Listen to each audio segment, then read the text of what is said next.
And welcome to Channel Weird. I'm Clyde Lewis. We're having a great day. We certainly are excited about the guest today. If you notice, we have some characters with us today, some interesting characters. And the camera's going to be showing these characters soon. In fact, just move this right over here. Okay, it's right there. It's fine. Okay, because I don't... There we go. There we go. Okay. The producers are all like, whatever. Anyway, we'll put it back. I just was wanting to see. By the way, this is Momo. If you remember Momo from the old YouTube scare, and that is a scary zombie looking thing.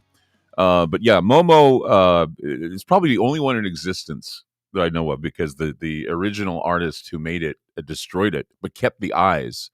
That's the scary part. Kept the eyes.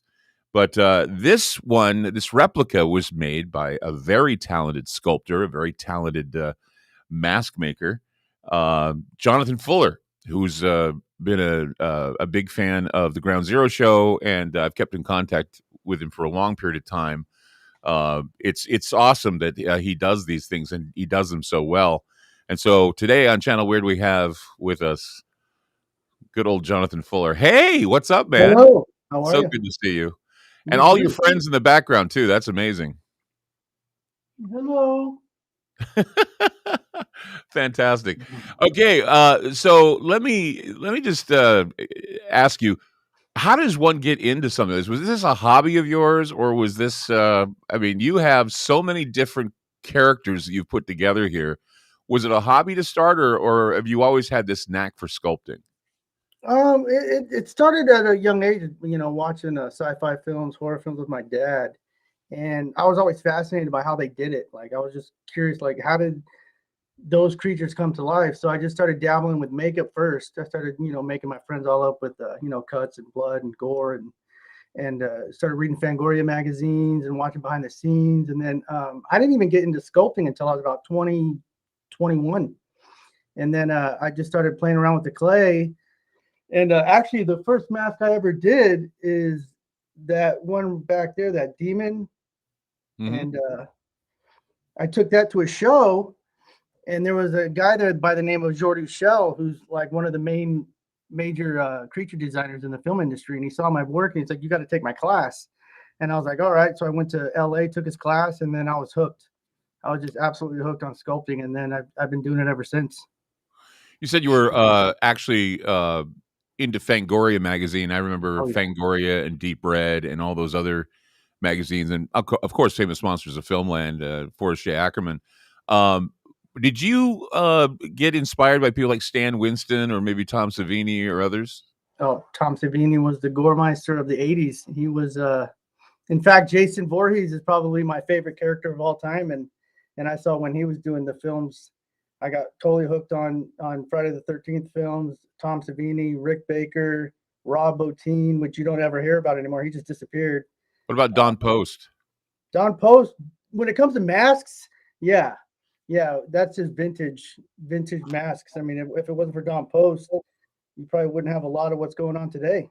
Yeah, it's funny that I know all these people, because like I was, there's so many things that when I was a kid I wanted to be. I wanted to be a horror host. I wanted to be a radio host. I wanted to be a weatherman. I wanted to be all these things. And it was all because of the fact, I mean, and even later on when I was, going between jobs and radio, I was doing fanzines, and we put together a fanzine. So we were always looking for artists and others who contributed to the genre of horror and sci-fi. And in fact, I had a chance to meet some of my heroes. I met Ray Harryhausen, which was awesome. Yeah, that's great. I mean, it's just that it's a whole. I think it's a whole different world for people like you and me, where we grew up with these characters. We grew up with the nightmare, and now you're a creator of this. I mean, how do you feel about that? I mean, you're creating, and I've seen some of your work, very original. I mean, you've done a lot of variations too. I mean, I remember you did a mask of Pennywise. It was kind of a variation on Pennywise, and a few others. Tell me about some of your best work. I mean, you showed me the demon, but what are some of the other things you've worked on you're really proud of? That's tough, because when you're an artist, you're happy for the moment, and then you look at it again and you're kind of like, I could do better. and then you just can't wait to get back onto the next piece. Like I'm always sculpting, I'm always doing something. People are always, impressed with how much I do, because I just constantly want to keep doing the next thing, the next thing, the next thing, because I want to see what I'm able to create. And in fact, this is kind of neat right here. I'll turn the camera and you can actually see one in clay. So this is how it starts. This is a clay sculpture. Before I finish it, it'll go into a mold, and then I'll create the latex mask after that. So this is, I mean, because I'm used to, I was in a film called Nightfall, and they actually did a resin facsimile of my head, and it was really a scary process because they had to cover my head completely in the resin, and they shoved 2 straws up my nose so I could breathe. And then I'm sitting there for 20 minutes for the resin to kind of gel or congeal. They went off and had hamburgers, and they left me in this warehouse alone so they could go get hamburgers. And they came back. They took the thing off, and so they have a base here. They have my head. They had a base, because they wanted to have a scene in a vampire film where my head actually melts in the sun, because I'm a vampire and I get in the sun, and so my head melts and stuff. But see, these aren't resin casts. These are original, coming from your brain. Yeah. I just sit down and just start sculpting. Sometimes I'll design it with a tablet. I'll do a sketch, just to kind of get an idea what I'm going to do. But usually I like to just sit down, take out the block of clay, and then just start going and just seeing where it leads to, because a lot of the stuff that I do now is the prototypes and design work for Halloween companies. So I'm the guy that designs the prototype, and then they take over and they get it produced and they show up in stores and whatnot. But they'll give me kind of like an idea. We want this, see what you can do. And I'll block it out. I'll send a picture. They'll approve it. Then I'll just continue to and finish it and then go on from there. But yeah, so, it's just. So what do they do? You make use clay to make the sculpture. Mm-hmm. And then what do? They use that as the base. And then what, they mold the masks from the base, or how does that work? What I do is, once I have the clay sculpture, I'll do a plaster mold on the clay sculpture, which is going to give me the negative. So once I have the plaster mold, then I take latex rubber, and I put it into the mold. And then once that cures and pulls out, that's your rubber mask, which is, here, I'll show you. This is a raw mask that comes out of the mold before I clean it up and paint it. So this comes directly out of the stone mold. And then what I do is I'll finish it, paint it, and then that'll be the finished product. Mm-hmm. And I'm just so fascinated with this, because there's it looks like every image tells a story. I also noticed behind you, it looks like you have what looks like a Frankenstein's monster up there, which it has this originality to it. But then I see Glenn Strange and Boris Karloff both at the same time in there. Yeah. What can you tell me about that mask?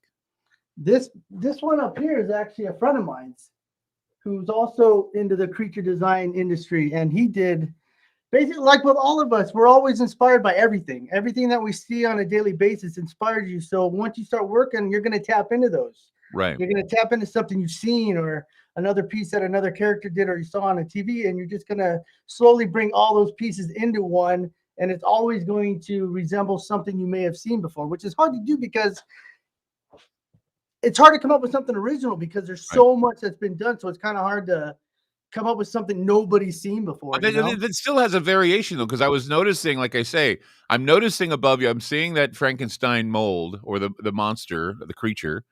And like I said, it just you can tell there's Karloff in there, but there's even elements of Glenn Strange in there, because I don't think anybody really knows that Glenn Strange also played the monster. And it looks original. It looks like it's an amalgamation of both. So it would be an original composite that looks really good. I mean, it's like that. It looks more believable to me, like he's some sort of a convict that had his head shaved, and then they kind of like molded it over the brain. And it just like I say, everything that you do, everything that I've seen, that you've done, it has a representation of a nightmare character that you've seen before. Right. But it's not that character. It's you. It's what you've put into it. Right. And that's why, because like I said, we've had your masks at a lot of Ground Zero events. And people have gone for like the clown mask with the horns that Mhm. look like I say, Pennywise. We have this zombie that's in the studio with me right now that's on the other side here, and it looks like something that would be completely and remarkably taken from The Walking Dead. But it's so original that you wouldn't see it in The Walking Dead. You'd see it, Right. in a horror festival. I mean, that's just amazing stuff, Thank you. amazing Yeah, art, and yeah. yeah, Were you no, saying? it's it's tough to kind of find your way when it comes to work because you don't want to lean towards anything else. Because like certain artists are inspired by other artists, and then their work starts to look too much like that other artist, and they don't have their own kind of look. Like if people who know me, if they see my work, they'll be like, "That's a Fuller piece. Yeah. That's Fuller." That they can tell that there's something about that piece that rings true to what I bring to the table, my style.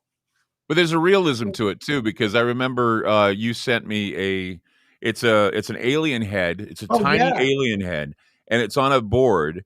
And I swear, we took that alien head and we put we laid it out on a table. And we put little blankets over it to make it look like it was covered up. It yeah, looked like a real alien laying there, and yeah. not some elaborate alien that you'd see. Like, I mean, I have a Don Post alien somewhere. It's like made its way through everybody's garage, I guess. I don't know if I still have it, but it was a Don Post alien that was given to me a long time ago, and it's one of those flat back Yeah, aliens. But this one had such a realism to it. It's almost like you could reach down and touch it and know that it would have the leathery skin, and it looked really good.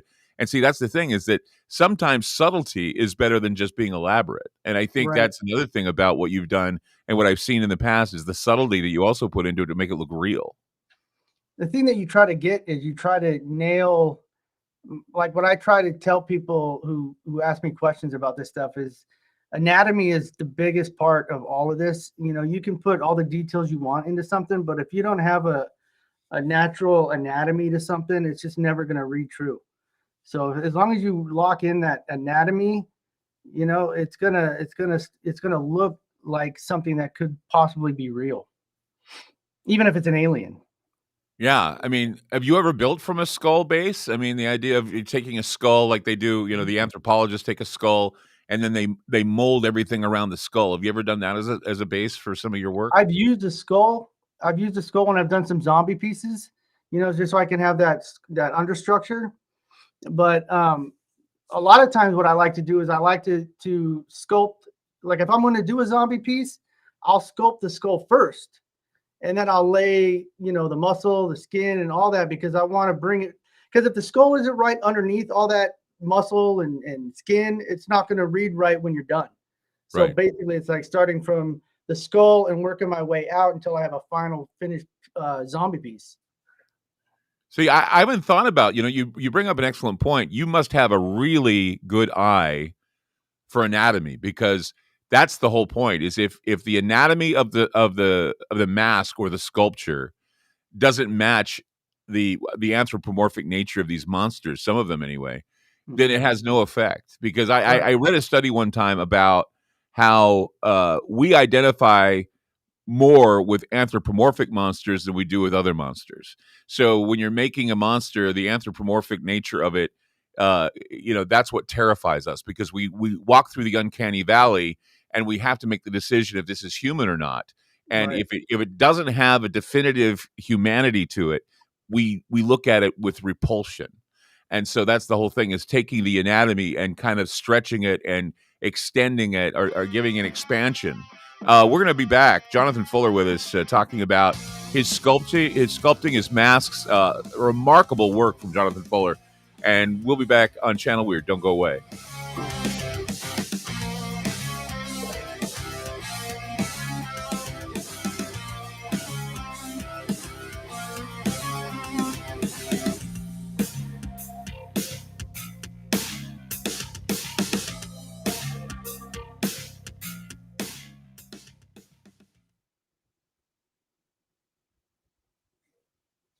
On the phone with me is Ronnie from GetTheTea.com. Hey, Ronnie, it is the tea that makes you go, I know this because I use it. My favorite is pomegranate. What kind of flavors are there to choose from with this wonderful tea? You can do pomegranate. You can do just the straight, which is real good.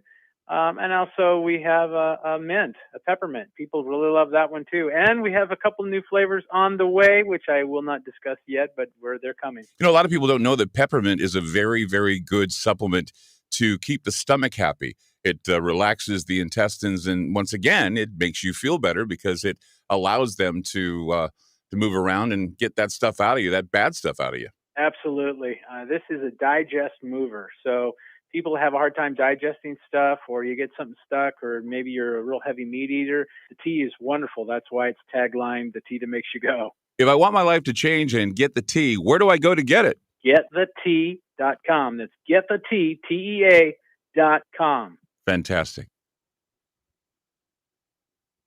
Hey guys, it's Clyde Lewis. Have you ever wanted Ground Zero merchandise but didn't know where to go? Well, I want to let you know that we now have our own online store with such items as t-shirts, hoodies, decals, tote bags, and other exclusive specialty apparel. There's a secure and easy-to-use shopping cart for your purchases. Coming soon will be signed posters and coffee mugs available as we are constantly adding new items. So shop today at the official Ground Zero store by going to groundzeromerch.com. That's groundzeromerch.com.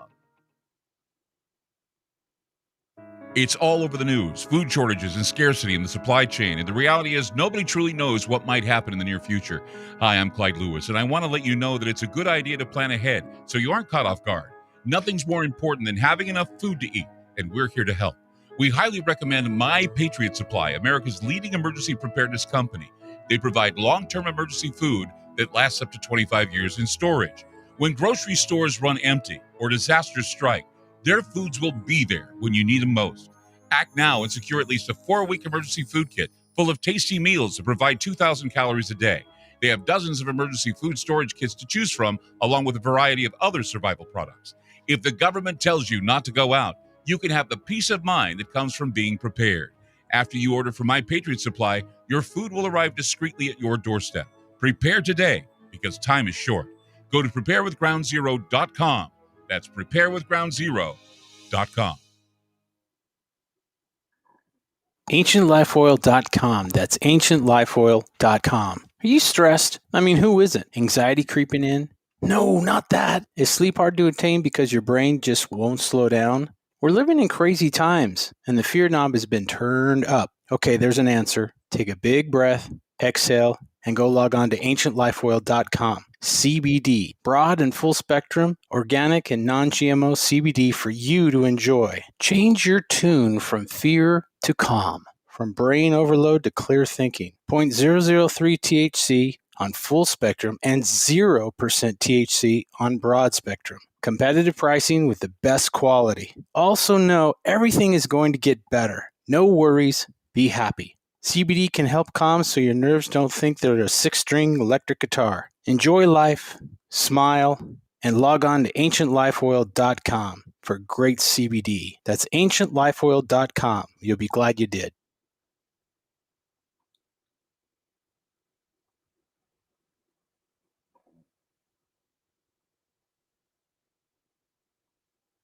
On the phone with me is Ronnie from GetTheTea.com. Hey, Ronnie, it is the tea that makes you go, I know this because I use it. My favorite is pomegranate. What kind of flavors are there to choose from with this wonderful tea? You can do pomegranate. You can do just the straight, which is real good. And also we have a mint, a peppermint. People really love that one too. And we have a couple new flavors on the way, which I will not discuss yet, but they're coming. You know, a lot of people don't know that peppermint is a very, very good supplement to keep the stomach happy. It relaxes the intestines, and once again, it makes you feel better because it allows them to move around and get that stuff out of you, that bad stuff out of you. Absolutely. This is a digest mover. So people have a hard time digesting stuff, or you get something stuck, or maybe you're a real heavy meat eater. The tea is wonderful. That's why it's tagline, the tea that makes you go. If I want my life to change and get the tea, where do I go to get it? GetTheTea.com. That's GetTheTea, TEA.com. Fantastic.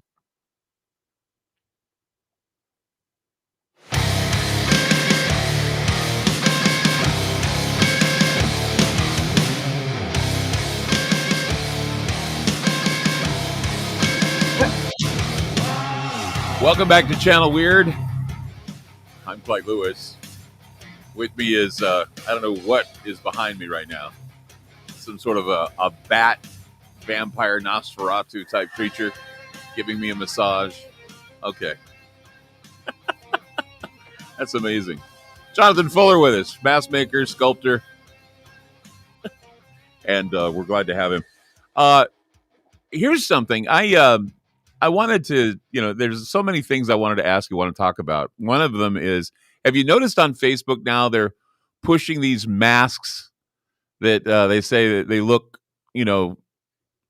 like that you can wear them and you look like an old man or you look like an alien. And I got bamboozled because I saw a mask that I thought if I wore it, I'd look like Albert Einstein. And I was thinking about going as Albert Einstein, to a party, and it came back and it was not even close to being as realistic. But they have those hyper realistic masks. What are your thoughts on those? I think they're amazing. I know one of the major companies, they're Immortal Masks that put those out, and it's a really big market because the fact that you can move around in those masks, because the latex mask, you don't get the movability that you get out of silicone masks. They are pricey, and you mentioned that those Facebook ads, and there's friends of mine that are getting ripped off because of those ads. They're taking their pictures, advertising those masks, and then they're $19.99 when they're really a $600 mask. Right. And then you order it and you get this God knows what in the mail, and nobody's doing anything about it. It looks like you get it at Walgreens. It's like a Walgreens cheapy mask. And that's the thing that bothers me because they make them look so real. And, nobody is getting online. I don't think I'm seeing the ads as much as I used to, but nobody's getting online and saying, hey, you order this and you're going to get a cheapy mask from Walgreens. And this is a ripoff. You're not going to get something that looks as good as what you do or what someone else is doing that's remarkable. So putting out a warning, if you're looking for masks for Halloween or you're looking for masks just for a masquerade party or whatever, don't buy those masks on Facebook because they're nothing like what Jonathan does or what anybody else does. So no, it's like wish.com. You're not getting the item that they're advertising. It's a complete bait and switch. And like during the Halloween season, they were all over the place. There were ads all over the place. And I know a lot of the mask makers in this industry. And as soon as I see that ad, I'm like, I know that is not it. I know for a fact that that's not the mask that whatever this company is that's selling it, because I know the artist who did that mask, and it's not for $19.99. It's far from it. And it's just, it's unfortunate because a lot of people don't. They're just on Facebook. They see the ad and they're like, wow, that's really cool. And it's affordable. I'm going to get it. And it's just unfortunate for the person who buys it and for the artist who's getting ripped off. Yeah, I wasn't thinking about that. I was thinking, the artists the artists would be ripped off and the people get ripped off. And it's just hard anymore. I remember back when I was a kid, there was a novelty shop. It was called The Keyhole. And they would have some of the best masks. They were Don Post masks, actually. And Star Wars, of course, at the time, it was like $40-$50 to get a good Stormtrooper mask or to get a Darth Vader mask. And I wanted one so bad. I was just like, wow. And they looked really authentic and really awesome. And now, though, it's a hobby for people. They go out and they buy the pressed plastic for the Stormtrooper outfits, and they go to all ends to get a realistic mask. Do you supply these hobbyists, the Star Wars hobbyists, or any other hobbyists for cosplay? No, mostly what I do is I'll do commission pieces for people who want a certain character. My main thing is doing like what you see behind me is the mask or a bust. I don't do costume type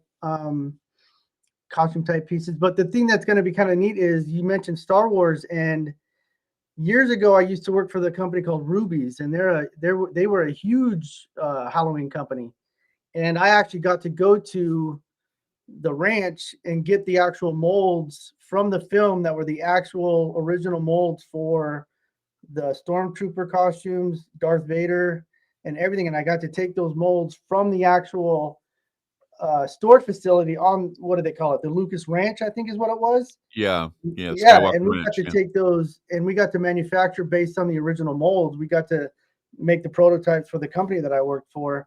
and that was pretty neat. That was actually pretty cool to be involved in something like that.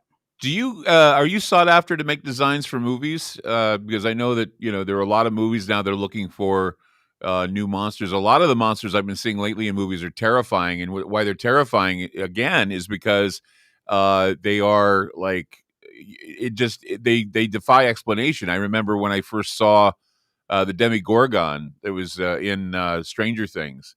It looked terrifying because it wasn't anything that looked human.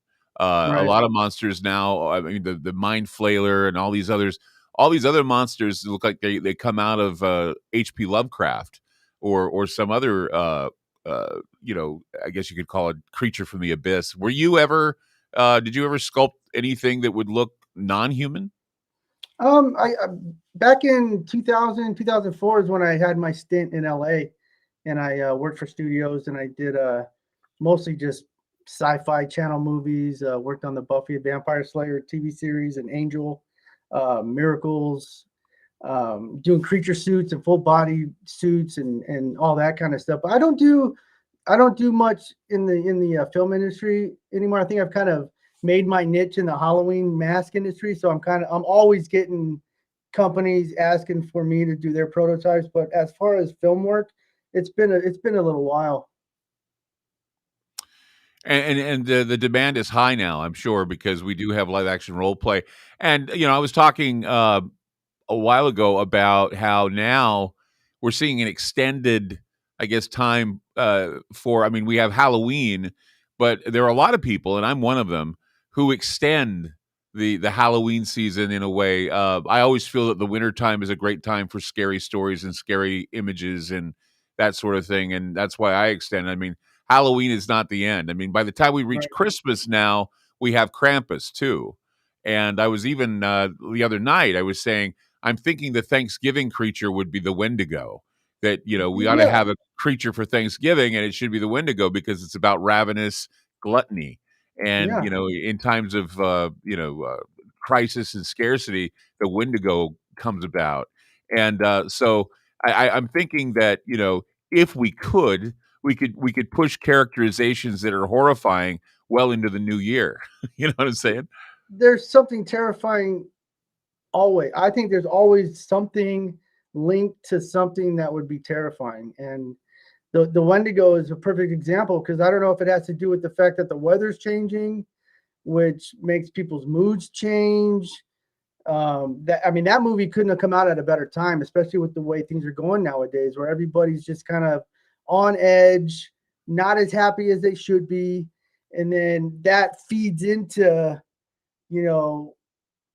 bringing something to manifest something like the Wendigo. You know what I mean? That's Right. like everything that's going on is going to lead into something like that. And it all makes sense. And I can easily see that for the new year. I can see it for Valentine's.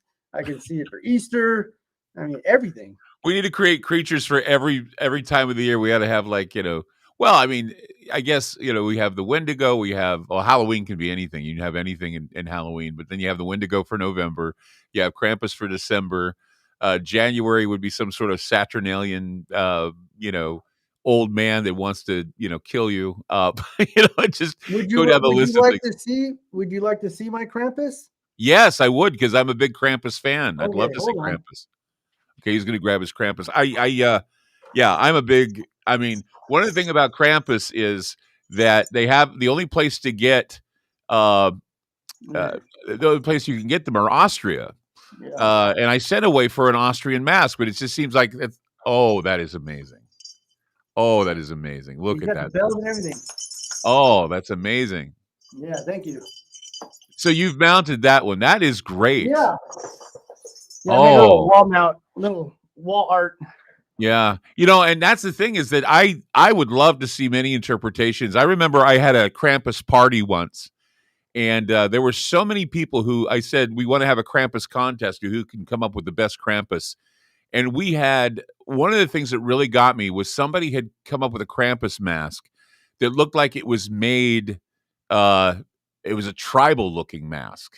It looked like some sort of a forest creature or a forest, demon. And it wasn't like the other Krampus movies, because Krampus, definitely looks like a demon. He looks like a devil. Right. But this was different. It didn't have much form, but it had horns, and it had it looked like a scarecrow with horns. It was really creepy. Cool. And okay, we have a question here. What does Jonathan think of the trend when people are walking around in clown masks? How do you feel about that? Oh, are we speaking about a couple of years ago when all those videos started coming Yeah. out? And I think what it is for some reason clowns are terrifying. Clowns are just terrifying to everybody. I mean, anyone I show a clown to, they say no, thank you. It's like no matter what, no, thank you. It's like everybody has a fear of clowns, and I think it was just one of those. I don't even know if I want to call it a meme, but it was like somebody did it. Somebody saw it, somebody else did it, and then it just snowballed. Do you think Pennywise is responsible for that? I mean, the scary clown would be Pennywise, maybe the Joker. I mean, I know that Lon Chaney once said, "There's nothing more terrifying than a clown at midnight," and it's true. I mean, but a clown in his element, I don't think is as terrifying as if you were standing on a street corner and you looked outside and standing there was a clown with balloons. Jonathan Fuller with us right here. We're going to talk more about clowns. That's scary. Talk more about clowns, talk more about his work and his wonderful work. You see it behind him. You see some of it here in the studio today. Jonathan Fuller with us tonight on Channel Weird. We'll be back with more. Don't go away.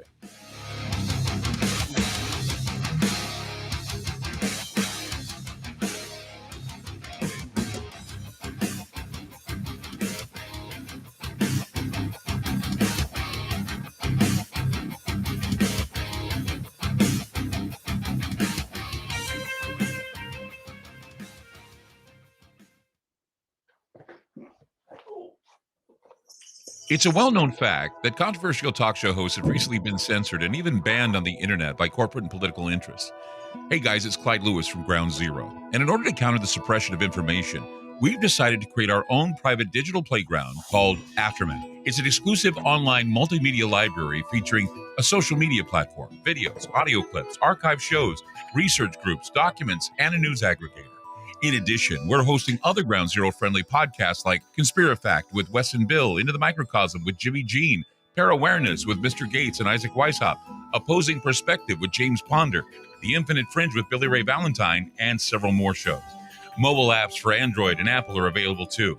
The monthly subscription for Aftermath is only $10 a month. And don't forget to check out the yearly specials, including the Friends and Family Pass with one main account and 3 sub-accounts. Sign up now by going to aftermath.media.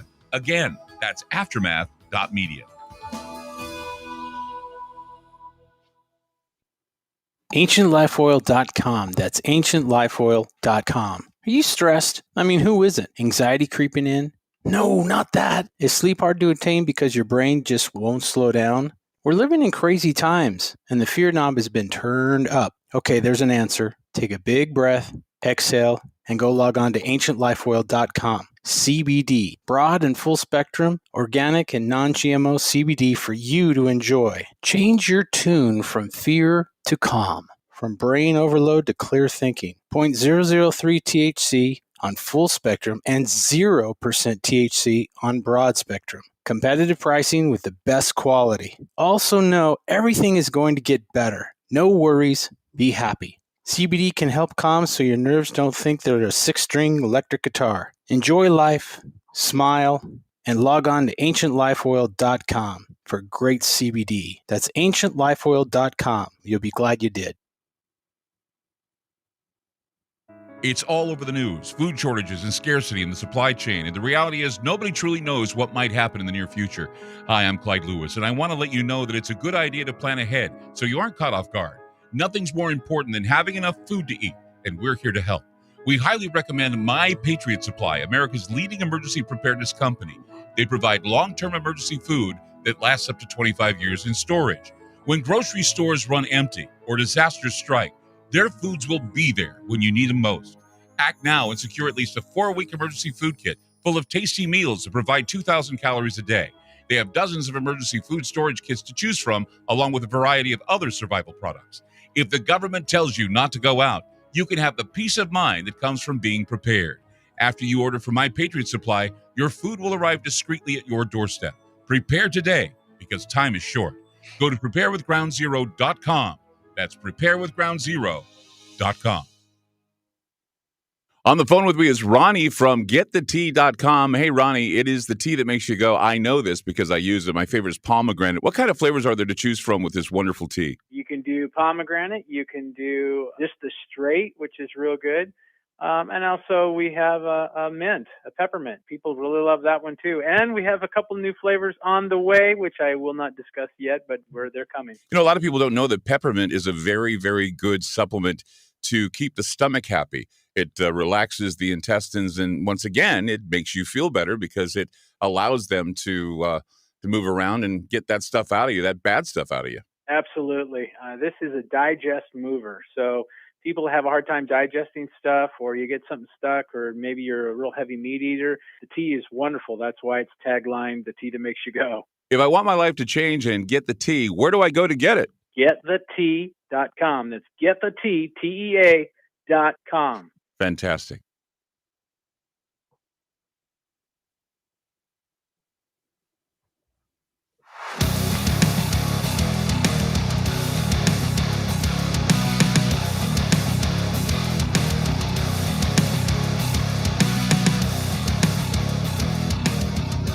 It's Channel Weird. I'm Clyde Lewis with Jonathan Fuller, and so glad we have him on the program today. It's amazing to see this work, this art that is the horror art, and I was noticing this mask mask with the it looks like a zombie or an ogre or something we have in the studio here. You know, it just gets me that I think a lot of the time people say, well, this is all fantasy stuff. It's coming from the mind and imagination of someone. And I say, well, a lot of this has to be grounded in some way, grounded to a reality. And that's why I find the paranormal so interesting, is because there has to be a reality behind this. Wouldn't you agree that some of this, a lot of these masks and sculptures you do are based in a reality, in a sense? Yeah, of course. Because I mean, like you mentioned that mask just now in your studio there. Deformities. I mean, as horrible as they are, people with deformities is something I see and can incorporate into a piece that I make. And that piece right there completely reminds me of, the Wrong Turn, the outback inbred family that lives in the woods somewhere that, was an inbred family that created these monstrosities of human beings. And believe it or not, that really does happen, has happened. And people like that do exist. I just take it to another level. Well, it's like the Peacock family in the X-Files. I don't know if you ever watched that episode. Yeah, That was one of the scariest episodes. In fact, it's so scary they won't even air it anymore. Wow. Especially, when you're listening to Johnny Mathis, these mutants are killing the sheriff. It's really creepy to remember that. But yeah, you're right. I mean, a lot of deformities are terrifying, and it's sad that people, or you see. One of the films that had a lot of deformities in it was Sentinel. I don't know if you ever remember the Sentinel. Yes. But yeah, I remember when I was a kid and I saw that movie, and they had the guy he had this huge chin that dangled, and he had this other, and it was like, wow, these were demons, and they looked human, but they were off because of their deformities. Right. And you're right. It's I was raised on, a lot of horror. Is this where you come from too? Were you raised on a lot of horror films? Yeah, I'm just in a different. I'm the 80s, 90s horror kid. And I never what irritates a lot of the friends of mine who are into the Hammer horror and the black and white Lon Chaney stuff, and I never watched any of that stuff, and I feel bad. But I was raised on 80s horror, 80s and 90s horror is where my bread and butter comes from. I mean, that's just what I was completely into. I never got into the older stuff. Right. But yeah. Well, the older stuff is campy, and as it advances, I mean, that's the thing, is that there's always the argument as to whether or not you can be better doing a CGI character or doing a masked character. I just touched on something here. Yeah. Tell me about your feeling. I know you're a sculptor and you make masks. Tell me about CGI and how masks. Yeah, I know. Tell me about it. my personal belief is CGI is kind of like something that you use to enhance something. But if you completely create, there's been times that CG's worked and you look at it and you're pretty impressed with it, but there's just something wrong with it, because I don't know if it's the fact that actors are acting to a green screen or a tennis ball. They're not acting with a puppet or a creature in their face, so it just seems artificial to me. Right. And when I don't see rubber, which is flesh and bone, I guess, on the film screen, it just doesn't read right to me. It just right. drives me crazy. I like CG when it enhances something, like a certain creature can't do a certain thing, so they use CG to enhance it. But a completely built from the ground up CG monster, it just doesn't. Right. I think I'm biased because I sculpt. I like to use my hands and get dirty. Right. And seeing that, just yeah. I mean, let's face it.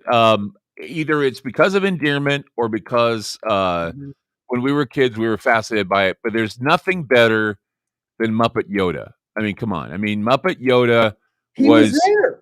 Yeah, he was there. He was tangible.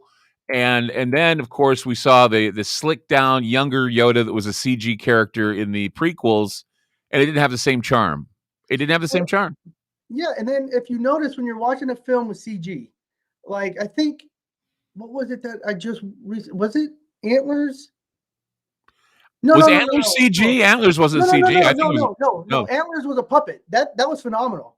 Yeah, that was great, and it was scary and original, and it was. I think going back to the anatomy, what you were saying earlier about anatomy, that film captured the best anatomy cadavers I have ever seen in a film. Oh, seriously, the one on the table. Yeah, the victim. Yeah, that is pure art. I mean, it was the most realistic dead body I think I've ever seen on film. Oh yeah. It was incredible. It was incredible. Yeah, I've never seen anything like it. They went to detail. It's like, you were saying about anatomy, and it's true. If you can detail the anatomy without making it look hokey, then you have to be a person who knows anatomy to make sculptures like that, because that was one of the things that really impressed me. While the story was grim and kind of low-key and a slow burn, the effects with regard to the bodies and the effects of the Wendigo itself, I thought were amazing. I really did think they were amazing. I don't want to give any spoilers, but the glowing chest was, I mean, that was so neat. It was so cool to see that, like to see the essence of that creature radiating from inside. That's taken right from the mythology, though. You know that, right? That the heart of the Wendigo glows, the body glows, and so it's taken right from the mythology. And I just know that one of the things, though, is they took liberties with the antlers, but the antlers were terrifying because of the fact that they were like weapons, they were like knives, and so yes, I'm sorry that we're just talking about antlers, but the movie Antlers, though, I think captured what a true sculpted. It was a puppet, you say, a true sculpted puppet that isn't CGI, and how effective it is when you're in it. I mean, I jumped. I jumped. It was so scary when that thing showed up. And then they had it on camera too. And I'm just thinking to myself, yeah, I mean, this isn't CGI. This is something amazing. Yeah, I was going to ask you, I don't normally jump at movies because I do this 24/7. Right. But there was a moment in that film, my kids and I, oh yeah, I never jumped so much. I mean, I jumped clearly out of my seat. Was a scene. Right. I'm not going to say too much. We're not going to say the scene, but it's the same scene I'm sure you and I both jumped at, because they have jump scares in the movie, but this was something that was over the top. And my kids and I, we looked at each other like, did we seriously just jump that much? Yeah. I mean, it really got us. Really effective. It was great. Very effective. I think that's one of the greatest characters. I mean, another character too, back to Krampus. When they did the Krampus film, it was like, I compare it to Christmas Vacation, where Christmas Vacation is there and then Krampus shows up and then everything's scary. But that whole scene where they're in the snowstorm and Krampus is like jumping from house to house, and it sounds like he's a jet. There's jet engines in him or whatever. Yeah. It's the creepiest thing ever, especially in the dark when you're seeing this mound of whatever he is with the horns and the face. and that's well done too. And they did that with puppets too. They did that with a huge. They had to make a huge puppet, and it was like it had to be worked. I think 3 people had to make him work. I watch that film every Christmas. I love that film. So do I.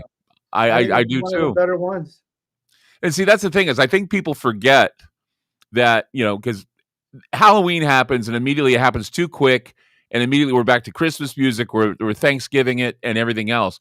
But the truth is that the whole time between when the sun sets early and darkness prevails, there has been like a constant barrage of scary things that happen. Like in the winter, it's time to talk about the werewolves. Werewolves happen. They're a winter creature. Wendigos are winter creatures.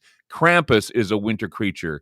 And we don't know if he's a creature or if he's some sort of somebody said he was like a fairy. He's part of the fairy groups or the fae groups or whatever. Krampus?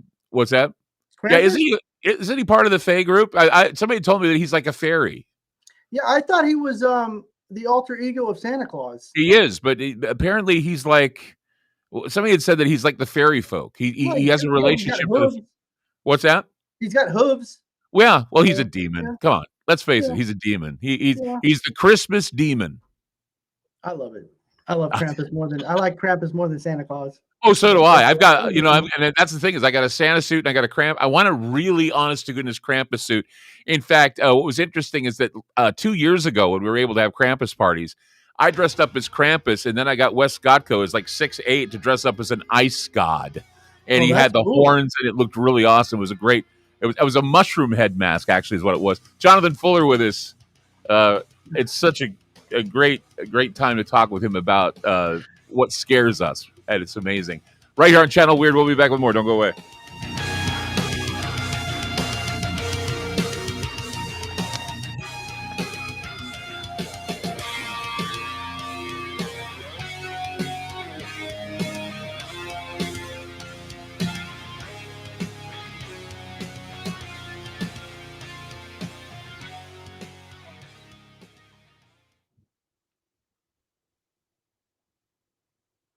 On the phone with me is Ronnie from GetTheTea.com. Hey, Ronnie, it is the tea that makes you go, I know this because I use it. My favorite is pomegranate. What kind of flavors are there to choose from with this wonderful tea? You can do pomegranate. You can do just the straight, which is real good. And also we have a mint, a peppermint. People really love that one too. And we have a couple new flavors on the way, which I will not discuss yet, but they're coming. A lot of people don't know that peppermint is a very, very good supplement to keep the stomach happy. It relaxes the intestines, and once again, it makes you feel better because it allows them to move around and get that stuff out of you, that bad stuff out of you. Absolutely. This is a digest mover. So people have a hard time digesting stuff, or you get something stuck, or maybe you're a real heavy meat eater. The tea is wonderful. That's why it's tagline, the tea that makes you go. If I want my life to change and get the tea, where do I go to get it? GetTheTea.com. That's GetTheTea, TEA.com. Fantastic. Hey guys, it's Clyde Lewis. Have you ever wanted Ground Zero merchandise but didn't know where to go? Well, I want to let you know that we now have our own online store with such items as t-shirts, hoodies, decals, tote bags, and other exclusive specialty apparel. There's a secure and easy-to-use shopping cart for your purchases. Coming soon will be signed posters and coffee mugs available as we are constantly adding new items. So shop today at the official Ground Zero store by going to groundzeromerch.com. That's groundzeromerch.com. It's all over the news, food shortages and scarcity in the supply chain. And the reality is nobody truly knows what might happen in the near future. Hi, I'm Clyde Lewis, and I want to let you know that it's a good idea to plan ahead so you aren't caught off guard. Nothing's more important than having enough food to eat, and we're here to help. We highly recommend My Patriot Supply, America's leading emergency preparedness company. They provide long-term emergency food that lasts up to 25 years in storage. When grocery stores run empty or disasters strike, their foods will be there when you need them most. Act now and secure at least a 4-week emergency food kit full of tasty meals that provide 2,000 calories a day. They have dozens of emergency food storage kits to choose from, along with a variety of other survival products. If the government tells you not to go out, you can have the peace of mind that comes from being prepared. After you order from My Patriot Supply, your food will arrive discreetly at your doorstep. Prepare today because time is short. Go to preparewithgroundzero.com. That's preparewithgroundzero.com. AncientLifeOil.com. That's AncientLifeOil.com. Are you stressed? I mean, who isn't? Anxiety creeping in? No, not that. Is sleep hard to attain because your brain just won't slow down? We're living in crazy times, and the fear knob has been turned up. Okay, there's an answer. Take a big breath, exhale, and go log on to AncientLifeOil.com. CBD, broad and full spectrum, organic and non-GMO CBD for you to enjoy. Change your tune from fear to calm, from brain overload to clear thinking. 0.003 THC on full spectrum and 0% THC on broad spectrum. Competitive pricing with the best quality. Also know everything is going to get better. No worries, be happy. CBD can help calm so your nerves don't think they're a 6-string electric guitar. Enjoy life, smile, and log on to AncientLifeOil.com for great CBD. That's AncientLifeOil.com. You'll be glad you did.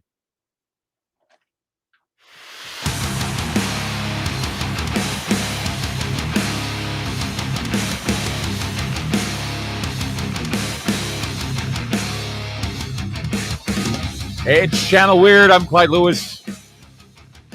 Jonathan Fuller with us. Okay, so we know how you feel about CGI. You know what a lost art is? Stop motion. How do you feel about stop motion along with the other stuff besides? I mean, I know CGI, bad news, but stop motion is an art. It's an art form. Like I said, I met Ray Harryhausen. I was very impressed with him. I saw some of his little models that he used for like Clash of the Titans and the Flying Saucer from Earth versus the Flying Saucers, and he even did the work on George Powell's War of the Worlds, which was amazing. But tell me, what do you think about stop motion? I think it's fantastic. I think it's still used today. I think, in fact, you know, some of the creature stuff that we see in film, I'm almost positive that they have smaller scales of said creature that they use in certain scenes, and it's actually done in stop motion, like the Rancor. The Rancor was stop motion. Was it? Yeah. Oh yeah. Wow. Yeah. You know, I think it's fantastic. And then even you go back to like what was that fun animated stop motion where the boy saw the ghosts? Paranorman. Yeah, Paranorman. Oh yeah, Leica. I forgot all about that. Yeah, Leica is very good at that stop motion stuff. They did the Bigfoot one. They did Leica. They did Paranorman. They've done enough. Yeah, you're right. I think was another one. Yeah, Caroline. Yeah. And you know, it is good. It's like I say, it's a lost art. A lot of the stuff is lost art being replaced by CGI. In fact, if I remember correctly, Stan Winston said that there were also some stop motion stuff done with Jurassic Park as well. Yeah. I think it's fantastic. I think it's great. You know, even miniature work, I think is phenomenal. When they do miniature work where they film it and you think you're looking at a full size city, and it's this big. Right. You know, I think Godzilla. I saw. You know, I know that Godzilla was. They always do Godzilla with stop motion in a lot of respects. The Japanese do. Toho does a lot of stop motion with Godzilla. I've seen they still crank out the Japanese Godzillas, even though now we have the Canadian American Godzilla that's really popular, King Kong versus Godzilla and all the other monsters. But the newest what was it? Shinju Godzilla. Yeah, that was cool. Oh yeah. It was a metaphor for what happened with Fukushima. The atomic bomb. No, it was a Fukushima metaphor. Oh, the radiation leak. Yeah. Yeah, because they had to freeze the Godzilla in the middle of the city, and they said that any time it could unfreeze and Godzilla could rampage again. So I mean, these metaphors that are using stop motion and they're using all that, and that's why, like I say, I mean, you go back to Yoda in Star Wars and how Muppet Yoda was far more interesting than CGI Yoda, and so CG. And here's another thing too, though. What do you think of deep fakes? What do you think of? I remember Tarkin being brought back for Rogue One. What do you think of that? Deep fakes scare me because I look at it from what people can do with it. I think when it first came out, everybody was paranoid about, well, what's going to happen when they start using deep fakes on the news, or what's going to happen when they start using deep fakes in, everyday life, to where you think somebody said something when they really didn't because it was a deep fake. Right. I think it's terrifying. It's cool in movies because they bring back somebody like in Star Wars, where they brought back an actor who passed Peter away. Cushing. Yeah, Peter Cushing. Yeah. And they did the same thing with Princess Leia. Mhm. They did the same thing with her in the recent films when she passed away before the filming was ended. Right. They did that, and it's cool, but it scares the crap out of me because Well, you got to admit though that in The Mandalorian, when Luke Skywalker shows up, that was cool. that was a religious experience. It was weird. I say it was a religious experience for a lot of people. I thought it was weird because my brain couldn't. My brain was confused on why it was seeing a young. It was weird to me. Yeah, it was. I remember when it happened, and in fact, we had the chance to see it again. We were at I think a Thanksgiving party or a Christmas party at a friend's house. And they have a huge theater at their house, and with kids screaming in the theater because it was a family gathering and they brought kids. And the kids were screaming. Even with that, and Luke Skywalker showing up, everybody just quieted. The kids shut down. Everybody shut down, and we're all like with our mouths gaping out. And we'd seen it like several times before, but our mouths are like dropped. All of a sudden, goes, "It's Luke Skywalker." It's like, my God, it was really weird how it affected us. Well, what's going to happen when that's the new actor, the new actress? We're not going to need anybody anymore because they can just digitally create them. Well, I always say that, they always are talking about how Sebastian Stan should play Luke Skywalker because he looks a lot like Mark Hamill. Yeah. And also the girl that's in Stranger Things. She could play Princess Leia. Oh yeah, Princess Leia? She could play. Yeah. She'd play a young Princess Leia. No argument there. Yeah. But yeah, I can see them, continuing with Star Wars or with anything else because they have plenty of material. But it's just that maybe they should cut back a little bit on the CGI characters and start going back to the idea of enhancing them with CGI rather than just giving us CGI. I think what it is a lot of producers in the film industry, they want to do they want to jump on the bandwagon, so to speak. They want to do the quick. From what I understand, CG is quicker than doing practical effects. So I think that's another thing, because when it comes to production times now, they're half of what they used to be. So they need to get the product done and out there and put out there so they can make their money back. And they go straight to the CG aspect of everything. Right. But what I wanted to mention, I'm sorry. I was going to say, I remember how hokey it was when the Matrix, the second Matrix, used CGI for Neo. It looked really bad. But yet we let it. I mean, Scorpion King too. That was really bad. Oh, the worst thing I've ever seen in my life was Scorpion King. Yeah, that was The Rock. I don't know what that was. Yeah, it was just a mess. Bad. So I mean, I believe I believe that it's a lost art, but needs to be redone. We have the technology now to make prosthetics and everything. I mean, I remember the Alien movies. They used prosthetic aliens. And then as it progressed, they were using CGI aliens, and it just didn't have the heart as before. I think when you have an actor playing with an actor, it tends to be better than when they're, like you say, playing to a softball or to a tennis ball. And I have a 17-year-old, and I showed him Thing for the first time, the original Thing. Not the original, but the one that Rob Bottin did the effects for. And my son was blown away that was actually rubber and puppets and people manipulating it, and he was absolutely blown away. He's like, "Dad, that is so much cooler than what they put out in films today with CG." Yeah, I agree. What are you working on now? What are you working on now in your projects? Your little bag of tricks. Right now, I'm just, like I said, I just designed for Halloween companies, which is kind of tough because I can't show anybody. I can't share it with anybody, because like this one here that I'm doing that I mentioned earlier. Probably not allowed to show it, but you're showing it. It's a clown, right? Is that what it is? It's a clown. Yep.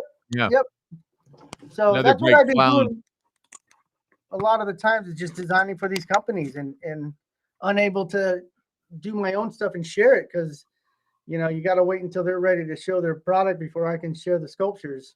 Do they give you a concept, or do they say have at it? Usually it's pretty much have at it, which is better for an artist because you hired an artist for a reason.